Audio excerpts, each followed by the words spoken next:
Unmute करना पड़ेगा आनंद। मैंने अनम्यूट किया हुआ है। Now you are audible, now you are audible sir. मैंने कहा अभी मेरे संपादक जी ने इतिहास के बहुत सारे पन्ने पलटे। हाँ। ठीक है, सावरकर से लेके हिंदुत्व को, और जैसे ही मैं नेहरू जी का नाम लूंगा आप लोग कहेंगे अतीत में जाने की क्या आवश्यकता है, जब भी इनसे बात करो अतीत में चले जाते हैं। तो आज मैंने तय किया कि मैं अतीत में नहीं जाऊंगा। ठीक है, तो आप सिर्फ इतना देख लीजिए कि जो भी दलितों के या वंचित, अब तो मैं वंचित कहता हूं से, वंचितों के उद्धार के लिए जितने भी कार्यक्रम चलाए गए हैं उनमें से कितने उन लोगों ने चलाए जो तथाकथित उच्च वर्ग के लोग हैं। आप राजा राम मोहन राय से शुरू करिए और बाबू श्रीकृष्ण सिंह तक आइए, जिन्होंने ओबीसी और ईबीसी की परिभाषा दी और उसको आगे बढ़ाया।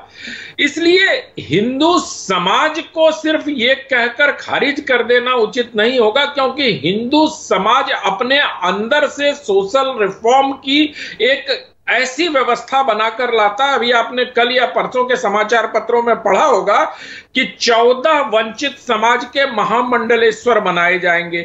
तो इस प्रकार से ये जो रिफॉर्म की प्रक्रिया है हिंदुओं में बहुत प्राचीन काल से चलती आई है। नहीं, इस पर चुनावी हैमर भी पड़ जाता है ना अनंत।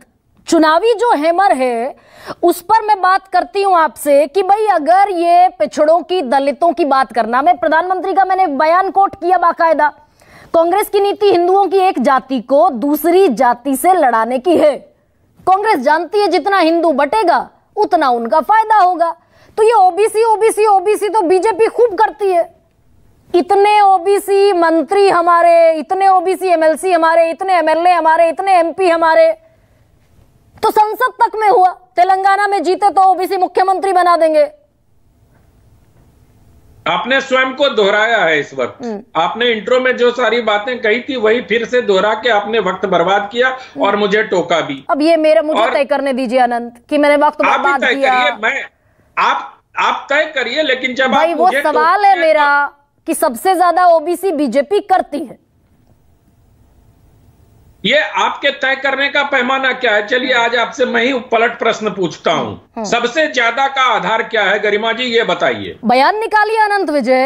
भाई बीजेपी ने संसद में बताया ओबीसी के नाम पर। मैं आपको ठीक है कि सबसे ज्यादा जाति की बात कांग्रेस करती है, तो इसका तो कोई अंत नहीं है ना। आप अपनी धारणा को जब सबसे ज्यादा कह के प्रस्तुत करेंगी तो दूसरे की बात सुनने के लिए थोड़ा धैर्य भी होना चाहिए। मैं सिर्फ इतना आपसे विनम्र अनुरोध कर रहा हूं। कहिए आनंद। मैं सिर्फ अभी ये कह रहा था कि जाति की बात आपने भैया जी जोशी के आधार पर आरंभ किया और उसके बाद आप मोहन भागवत के बयान को लाई, आपने वो योगी आदित्यनाथ को सुनाया, आपने नरेंद्र मोदी की बातें की।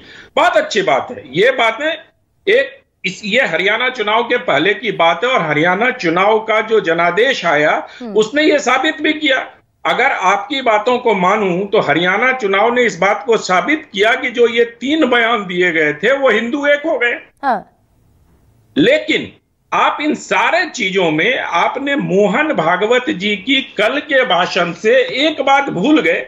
आप उसको भी भैया जी के सामने खड़ा करके दिखा सकती हैं, लेकिन मोहन जी ने कल जो कहा कि समाज में अनेक जाति वर्गों का संचालन करने वाली उनकी अपनी अपनी रचनाएं हैं। हाँ। और उन्होंने कहा कि उनके अपने नेतृत्व हैं, मैं शब्द मेरे हैं, भाव उनके हैं। हाँ। नेतृत्व है और उनके साथ बैठ के हमें उन वंचित समाज के लोगों की भलाई के लिए कार्य करना पड़ेगा। क्या कार्य करना पड़ेगा?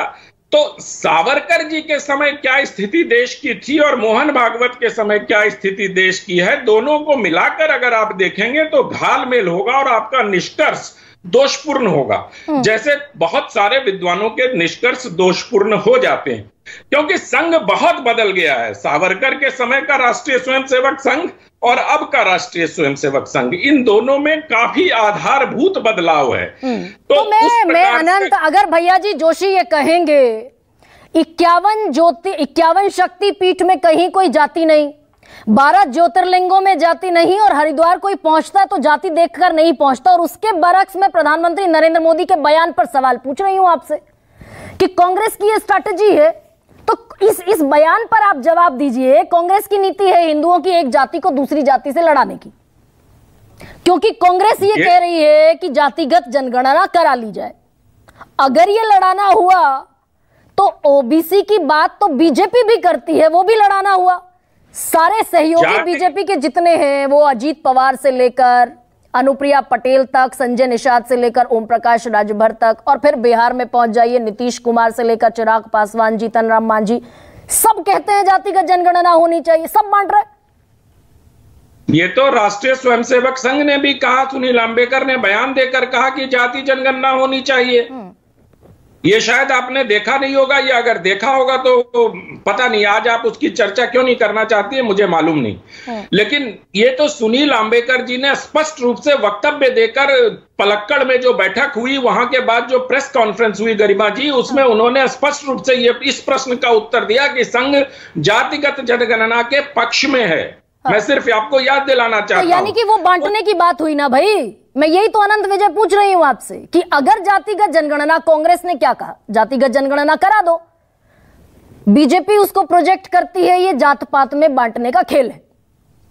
तो अगर सहयोगी भी कह रहे हैं, संघ भी कह रहा है, मैं आपकी बात को तवज्जो देते हुए ऊपर रख लेती हूं, तो ये सब जाति पाति में बांटने का पाप कर रहा है। सब जाति पाति में बांटने का पाप करने का दूसरा प्रकल्प जो है वो कांग्रेस चलाती है। वो इस प्रकार से चलाती है कि आप जब सीटों का बंटवारा करते हैं, जब आप राजनीति करते हैं, तो उस क्षेत्र विशेष के लोगों की जनसंख्या के आधार पर टिकट देते हैं और उसको ये कहकर आप लीगलाइज करना चाहते हैं या एक वैधता प्रदान करना चाहते हैं कि जिसकी जितनी हिस्सेदारी उसकी उतनी भागीदारी। तो अगर जिसकी जितनी हिस्सेदारी उसकी उतनी भागीदारी, तो 80% हिंदुओं को दे दीजिए ना, 20% मुसलमानों को दे दीजिए इस देश में। नहीं, आप कांग्रेस पर आ गए अनंत विजय, मैं आपसे बीजेपी पर सवाल पूछ रही हूं कि भाई अगर ये जातिगत जनगणना पाप है, मैंने मान लिया कि भाई ये दलितों को, आदिवासियों को और पिछड़ों को बांटता है, तो जितने सहयोगी सब कह रहे हैं सब बांट रहे हैं क्या?